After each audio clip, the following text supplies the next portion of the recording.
All right. Welcome, everyone. I will pass it off to our man, Mike Rivaris, to introduce Susan and Ty and introduce this NTAC webinar. Welcome, everyone. Hi there. Thank you, Benjamin.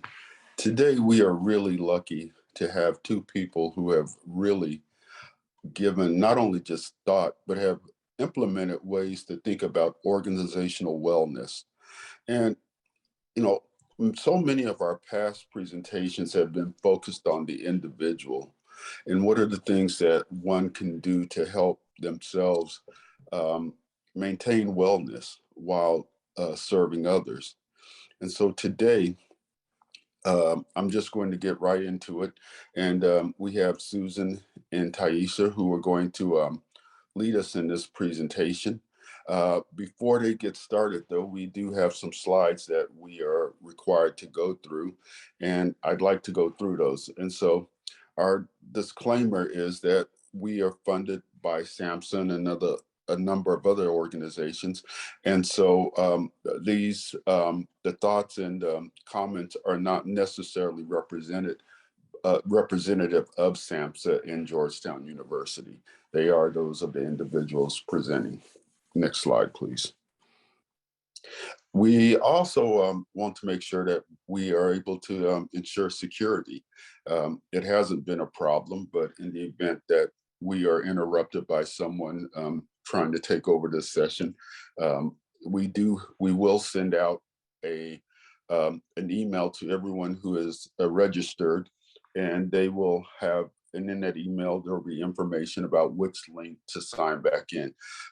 So it's a seamless process, hopefully. But then again, as I've said, hopefully we won't have that. Now, the National Training and Technical Assistance Institute, this is who we are. We are a collaboration of services with Georgetown, CARS, the Center for Applied Research Behaviors, research studies.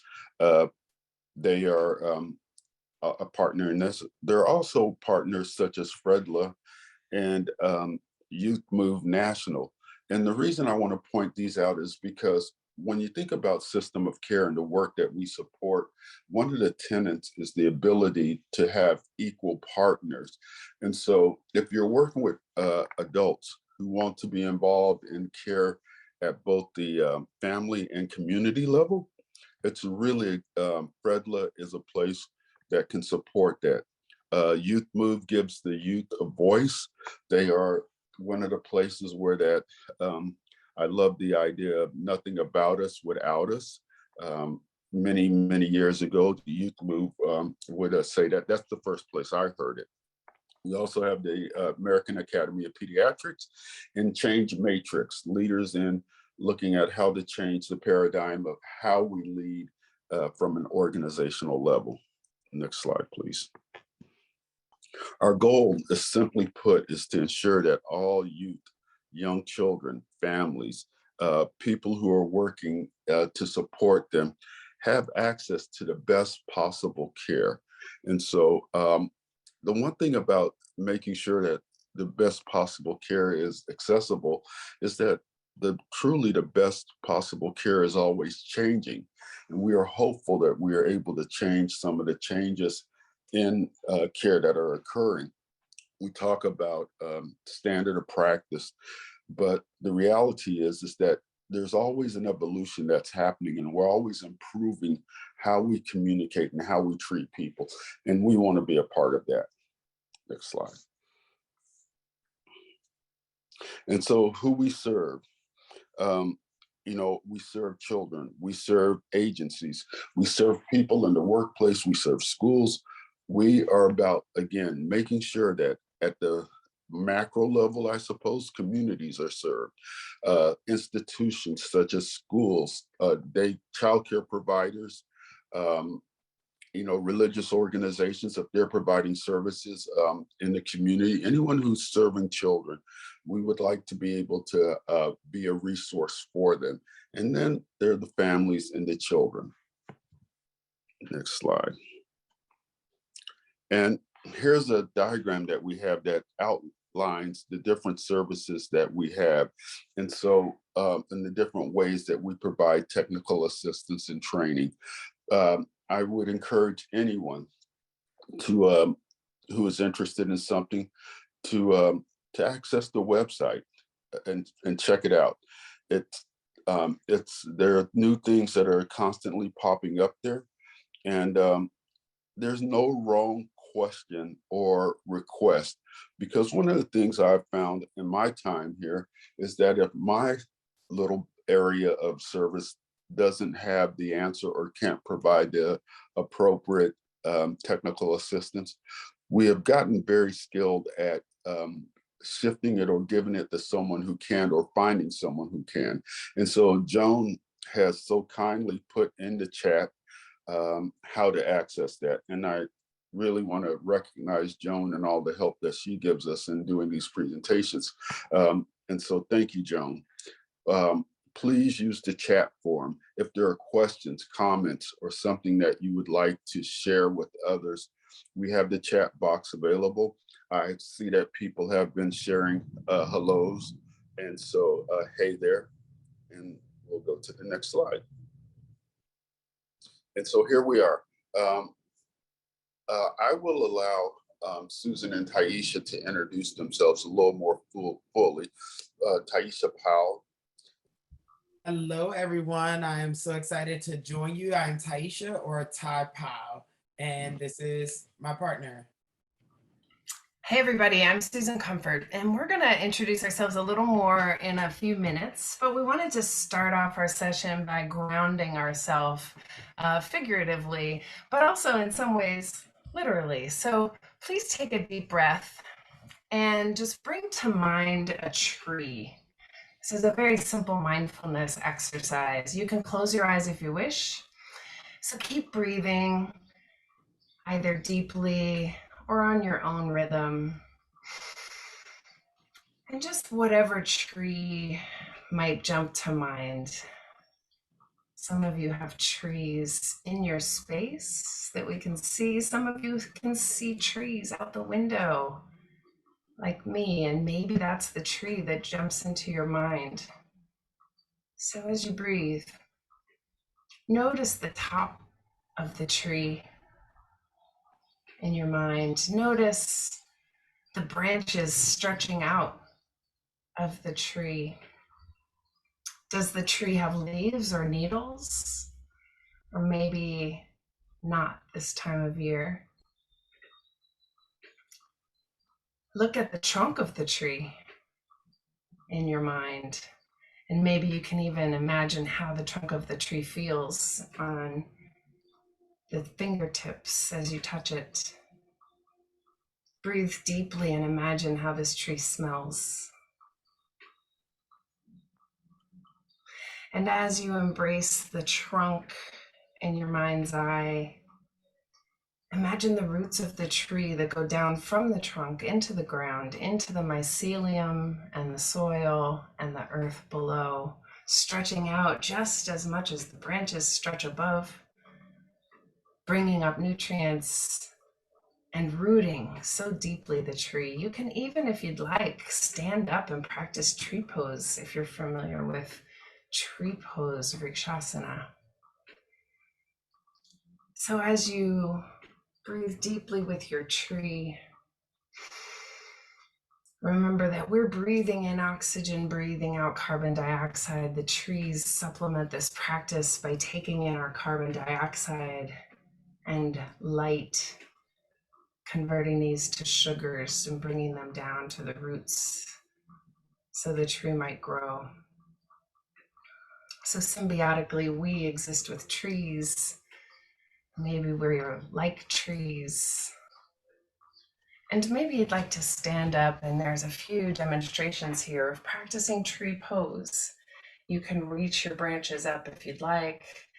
You can hold on to a wall or a chair for balance. And wherever you're ready to put your foot, just try not to put it on your knee. You might put it on your calf, your upper thigh, even in front of your hip. And if you practice on one side, practice on the other side. So just a little bit of tree mindfulness, tree breathing, and tree posing to start off our session today.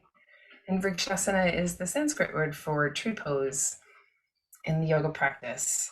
So I'm going to turn it over to Ty to go over our goals, and then we promise we will introduce ourselves. Taisha.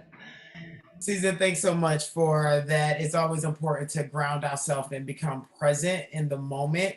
So thank you with that. Like Susan said, we will definitely introduce ourselves a little deeper here in a second, but I wanted to start with our goals for today. We're going to continue to dig into this tree metaphor as we learn about team care, best practices. We're also going to identify where your well is or where it exists in order to determine the best pathway for building trust on your team. Our hope for this session is that you will walk away with ideas for your teammates and leaders to consider in order to support each other at work.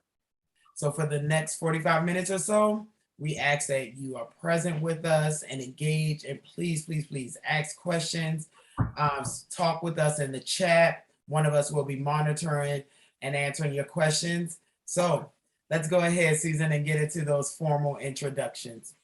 I'll start with myself. My name is Taisha. Most people call me Ty.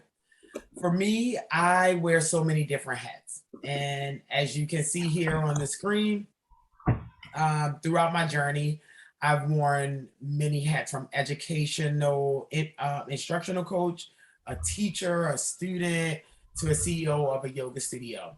As a former college athlete, though, I took on this Kobe Bryant mentality, if anyone's familiar. And in these different roles, when my team needed a win, I pretty much got the job done. I would be the one willing to pick the team up and carry them. That's how you get things done, right? You take the team on your back and you drive forward. And that's the mentality that I grew up with. But in learning this work and growing in my profession, I realized while I may have gained some wins by doing this, I lost parts of me with this mentality. I had to start to realize, like, who am I to think I can do all of this on my own? And most importantly, what was it costing me and keeping me from? So that mentality that I carried for so long in my life came at the expense of me. I wasn't getting sleep. I was doing the work of an entire team on my own, and I wasn't well. So through the help of Susan and a tribe of other people along my journey, I learned there were other ways to do this work and it required me to be vulnerable. Actually, I quickly learned that I don't have to carry the team, but instead I could take on a kind of different Kobe mentality of separating ego from this work to create something bigger that will make the team's work effortless. So through vulnerability, I started talking to my team more, asking for more help, working towards my strengths and my team's strengths, and ultimately learning how to trust the people around me. All that to say, I'm passionate about this training because Susan and I have been on this team journey together for quite some time now. And we've gained so much experience, knowledge, and growth through our own experiences and moving from the I to the we. So I wanted to share a little bit of my journey with you from, self-care to team care, which is something that we're going to dig into today. So I'm going to pass it over to Susan. Great. I love hearing Ty tell her story about her athletic background. And, I do not have an athletic background, although I now call myself Coach Comfort in certain environments. And I do come by that name, honestly. My dad is a quite famous swim coach. My brother coached baseball for a little while. And when I worked for Playworks, which is focused on recess in elementary schools, we all had coach names. And so I became Coach Comfort. And what I learned by being a coach, really for the first time, because I wasn't an athlete, and by being coached, right? Ty coaches me all the time. I had professional coaches, is that coaches ask great questions, right? Coaches don't always give you the answer. Coaches ask you the question because they know you've got the answer inside of you. And so Ty and I really focus on coaching in our journey because we know that you all have the self-care answer, the personal stress prescription for you inside of you. We don't have it, you have it. But we also know that you're an incredibly giving, nurturing person that is probably really good at taking care of other people. And sometimes, like Ty was talking about, at the expense of taking care of yourself. One of the things on both of our introduction slides are these words like obliger and questioner. And that's from this thing called the 4 Tendencies by Gretchen Rubin. If any of you have taken it, maybe you can chime in the chat box your type. But it matters whether you're a person that stands up to their internal expectations or external expectations, better. Ty and I are opposites. I'm an obliger, she's a questioner. But that really matters for my self-care because I basically can't achieve my own self-care goals. But if somebody else holds me accountable or assigns me something to do, I'm going to be more likely to achieve that. So through coaching, through this wellness work ourselves and the paths that we're on personally, through being educators and nonprofit change makers for decades, Ty and I created the curriculum that we wish we, had always had in this work, and that we were, brought up in our sectors learning. And if you want to check out the link in the chat box, that's our resources page where all of the materials that we're about to discuss in this webinar are available to you for free for download. You plug in your email and you'll get a link. And then that link will take you to the downloads page. You don't get it in your email. You have to go to the link and pick which of the 15 things you want. So thanks for introducing yourselves in the chat box. Hopefully you learned a little bit more about us through our introductions. And there, of course, is more about Taisha and I on our webpage, telling our story of how we got together doing this work and what we do today with nonprofits and with K through 12 elementary schools. But today, we're happy to answer questions about us and about all of that, but we're going to try and convince you, or I'm going to try and convince you that you are like a tree. Oh, right. And the reason that I get to play with my name, it's my real name. And we say, and coaches say a lot, right, that you grow once you get outside of your comfort zone. And so we say, you can get well by getting well outside of your comfort zone and learning new things, trying new things. We might have already asked you to go outside your comfort zone today by standing in a tree or imagining a tree. And we know too from personal, experience that we have to try new things and try new solutions in order to sometimes, soothe new parts of our being or to address new challenges. And we've had plenty of challenges in the last few years to address. So our argument is that trees are a lot like people, or we're a lot more like trees than we want to admit, right? So we would like to think or argue that this tier 1, this focus on self-care or your own personal tree, is what most people focus on when they talk about wellness. They talk about your physical body, are you getting enough water? How are those nutrients coming? How's the weather? Any hurricanes in the forecast, or are we still recovering from a big storm, right? So we have the care of ourself, our own tree, as a primary wellness value. And that's important, right? Because who better to take care of you than you? And you know best the money situation and the health, pros and cons and the family stresses and joys that you face. Nobody knows better than you. But we will, prioritize and hope to convince you that team care, creating a forest is actually a lot healthier and more effective for people like us who tend not to take care of ourselves. And in a tree metaphor, all of these things exist, right? Crowns actually share space in the sky. Trees collaborate with that. Roots interconnect underground, which in Hurricane Katrina in New Orleans, they credit that with saving the live oak trees because they were all connected underground and they did not topple in the hurricane. Also, mycelium are little helper communicators. There's miles and millions of miles of mycelium, of fungal connections underfoot that actually help transmit chemical and even electric messages between roots of trees. In a forest, a diverse forest is very much protected from attacks, right, by a pest or a weather event. And so forests, the team care of a forest is what we're kind of shooting for in the human world. So let's engage in biomimicry a little bit in the opposite way, where we look at plants and animals and how they work together in a forest and try to do that for ourselves, for our wellness journeys. Most wellness initiatives start here, but they tend to stay here. Our goal is to take this and propel you into team care. So many of you have been following the InTech series and have gone over the neuroscience of stress, which is a very important component because we have to teach you about the impact of the brain on your own personal health before we can even begin to convince you to change it. So assessing your own stress is first, right? Focusing on the I is a critical piece before we move into the we of team care. So hopefully you've joined InTech or gone back and watched some of the videos as you assess your own stress. We also have some tools available. Again, Susan shared the link. We have tools available for you as well as you're still playing around with your own self-care and what works for you.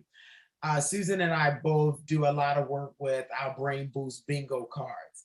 We are bringing back this old school format of bingo. I think it's a timeless, game where we have 8 different versions and we have them in 2 different languages on our website. This is designed not only for you to find ways of getting your own self-care in and kind of tracking and holding yourself accountable, but also a way to engage your team, people that you work with. You can even do this at home with family and friends. These are 5-minute friendly breaks that engage all the senses so you can come back to the present moment and be mindful, and then go back to work and be more engaged and productive for yourself or as a team. I just grabbed my giant bingo card behind me to show how it can become a team care tool, because what we did in one of our schools, this is a Spanish language version 1, we took post-it notes, those little mini post-it notes, and people put their names on the post-it and then stuck it up on the board, and you could see who had done different things, and if they got a bingo, they got a small prize at the end of the week, and we switched up the boards. And that way, if people didn't understand what the prompt was, they could use it as a discussion opportunity. Like, hey, what's a K-pop dance?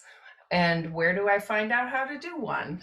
Or, what's ACV, apple cider vinegar, right? We included some acronyms on purpose so that people would have something to talk about. So there's English and Spanish cards. There's 4 of each. They're all different. Feel free to use them. Tell us how you use them. We love hearing stories about them being used as, team builders or icebreakers, or, just even supportive ways that managers, if any of you are managers, giving your team permission to take a break, whether it's a 5-minute break or 20-minute break, but giving them permission by supporting them and saying, hey, here's some new ways to take breaks, can be really well received as a supportive team care kind of step. So even though this is self-care tier 1, we still think of it as a way to team care, because really it's all about discussion. It's all about creating conversation that doesn't have to be in person. You all and we are having a discussion here today online. But it has to be around a certain topic. So we've given you some discussion tools that are perfectly wonderful as self-care tools. Here listed on the screen are the personal stress prescription and the stressor and resilience scorecard. And they've gone through changes over the years as Ty and I have tested them with audiences and we've heard feedback. They were based on, the childhood ACE evaluation, the average childhood experiences evaluation, which got us thinking like, well, what is it that gives adults stress? Well, it's identity and circumstance things. But wait a minute, Daniel Goleman says that stress isn't just, or reducing stress isn't just about getting rid of it. It's about reframing it.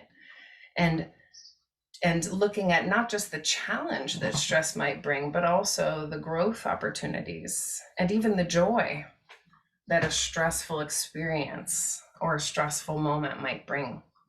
Kelly McGonigal has amazing TED Talks on making stress your friend and just reframing the way that we look at adrenaline and stress and cortisol and their impacts on our attitude mostly, because that's what's going to impact that's what's going to impact how they affect our bodies. So the personal stress prescription and stressor and resilience scorecard, again, freely available at the link that we shared, are also available bilingually. And the key is, once you do it yourself, you're going to fill out your own stress prescription with the activities that lower your cortisol, because again, you're the only one with that knowledge.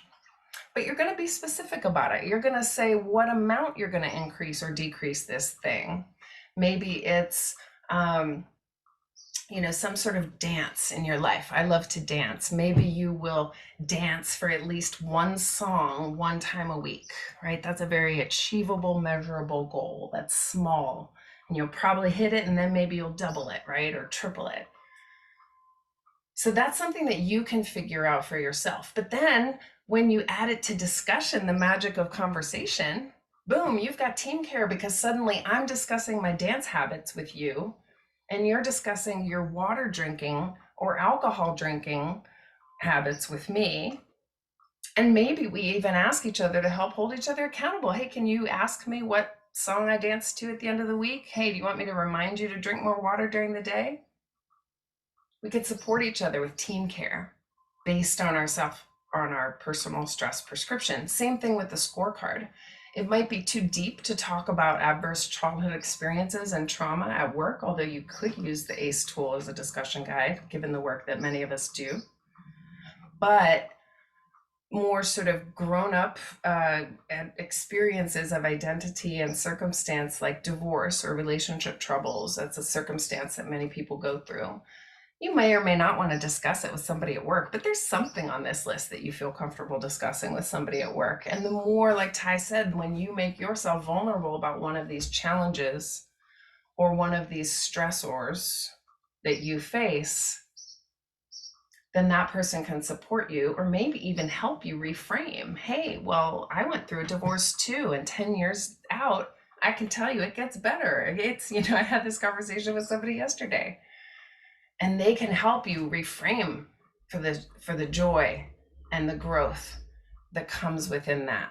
And they can even look, if you're a manager and you find out that someone on your team has some circumstantial stressor that they're going through, you might be able to support them in some way. And they'll really, really be grateful for that. So team care is just turning what's already self-care into discussion. I could have said it a lot shorter. So let's take a breath and let that settle in before I yammer on about tier 3. And just that there, Ty has taught me to take a pause. We're both from Maryland. We love turtles. We have turtles everywhere around our houses and offices. And Ty talks about taking a pause on a recent podcast. And I think of her words often as I transition activities or hours in the day or thoughts, right? Just take a breath and let that transition be noted. So ultimately, we want to shift culture. That's what's going to keep people from burning out. That's what's going to keep people in their job. That's what's going to keep people excited to go to work every day, is a good culture. What's culture? Culture is the way things are done around here. Some stuff might be listed in your policies, but it's not about procedures. This isn't about stuff that's written down in your employee manual. Culture is the way things are done around here, the things that people say, the ways that we support each other verbally and non-verbally, the ways that we have each other's back or not, the ways that there are trusts or not in this organization. That's culture. So I wanted to tell you a quick story of a client called the Mountain Association in Kentucky. And they have a committee called the Get Healthy Y'all Committee, my favorite committee name ever. because I went to school in the South, and y'all is the perfect gender neutral plural phrase in English. So the Get Healthy Y'all Committee engaged nonprofit wellness to help them put the we in wellness by doing a few skill shops over the course of about 6 months. Skill shops are just where we drill down on one particular skill. And we did everything from mindful art to, I think we did juggling with this group. We have a mindfulness session with different mindfulness techniques. So different things to sort of spark their behavior. But what they did on their own, beyond our skill sessions, even though this started the conversation, was they took our Immune Boosters poster, because we sent them a little care package to Kentucky. They took our Immune Boosters poster and they assigned one to every week. And they put the poster up in their kitchen. And week 1 was laughter week, and they traded comedy recommendations on Netflix, or traded jokes, or talked about the funny things their cat or kids did. Week 2 was cryotherapy week, and they all decided they would take cold showers and talk about it and tell each other about it. And so, and on and on. And they can share information about, why these are immune boosters. Week 3 is mushrooms. They can share recipes for mushrooms. There are lots of ways to make team care out of a simple self-care, immune boosting flyer. So that's the cultural shift that we want to get to, which is where somebody on a team, apropos of no skill shop or training or consultant or PR or HR initiative, somebody on the team said, hey, y'all, I have an idea. Let's take care of each other this way. Right? That's a cultural thing. That's a culture of team. That's a culture of that's a culture of care. And that's the kind of culture that Taisha and I hope that all these, webinars and tools and discussion items can help you facilitate. And we love to hear about your experience. We're writing a book and developing more posters and visuals that can really spur this discussion.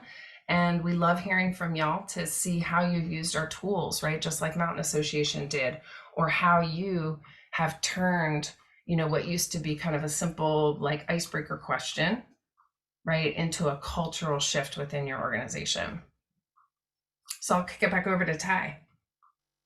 Susan, man, team care helps build culture in ways that, you just can't believe. As someone that worked in a school, I've watched how our team engage with each other and how it creates a culture in the building of communication, of just hope, of joy, especially when you're dealing with so much within the school systems like we did this school year.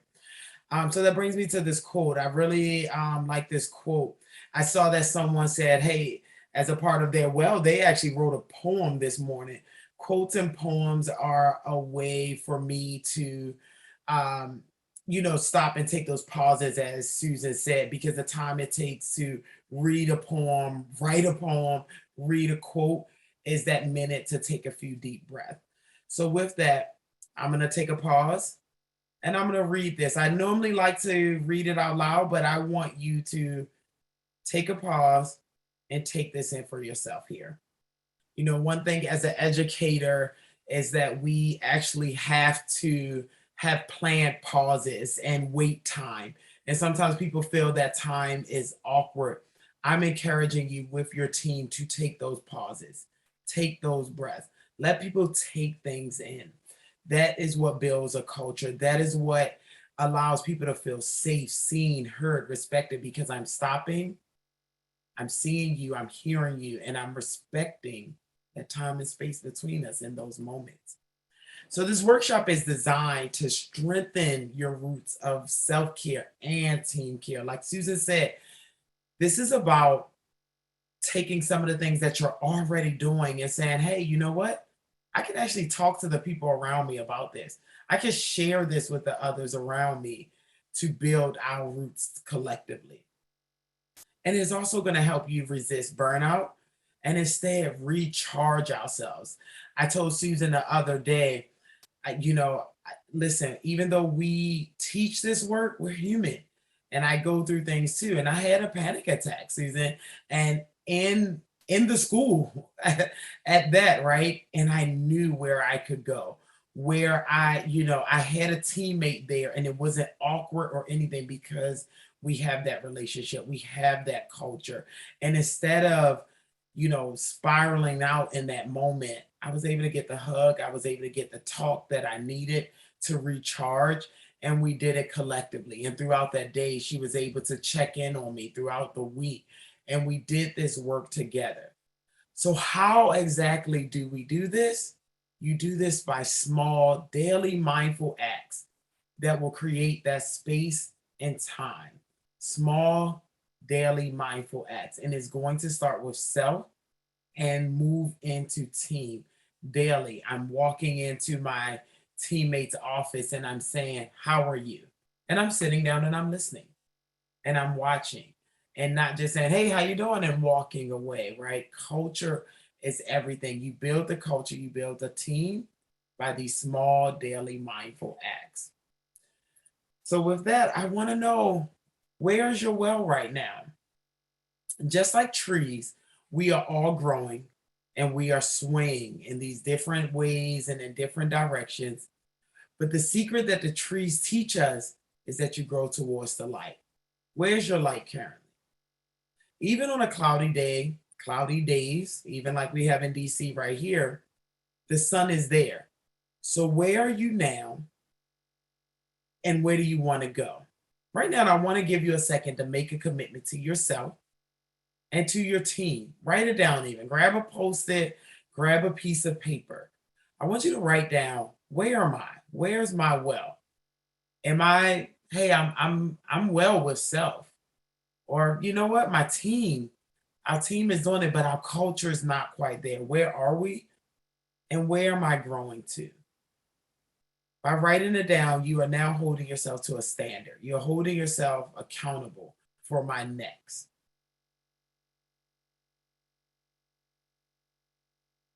This can be as simple as, I'm going to speak to 2 people this week and sit and listen to the answer to their response of, how are you? How's your son? How's your daughter? How's your mother? So, quick story I want to tell you real quick, Susan. I don't even know if I shared this with you yet. We ended our school year and we have teacher professional developments. And on Tuesday, after our staff PD, I called my principal up on my commute home and I said, "Hey, I'm just calling to check in on you. I noticed your energy level was a little different today." And she stopped for a second, almost like, "Oh, I didn't know anyone noticed that." And then she chuckled and she was like, "Ty, I slept this weekend." And we both laughed because I have a 2-year-old and like she has a preteen. Sleep is not a thing for us. So she said, "I slept this weekend." So that change in my energy that you saw was that I was rested, I was calm, I was chill. And it created this space of openness in our PD where she wasn't leading so much, but the team was able to lead more of the conversation as well. So I say this to say you have to listen with your eyes as much as you do with your ears sometimes. But being able to call my principal up and have that conversation took a little more than just being a team player. It also took a process. I'll let Susan really dive into this process or pathway of how I actually got here to my principal where I could make that phone call, felt comfortable enough to say, "Hey, are you okay?"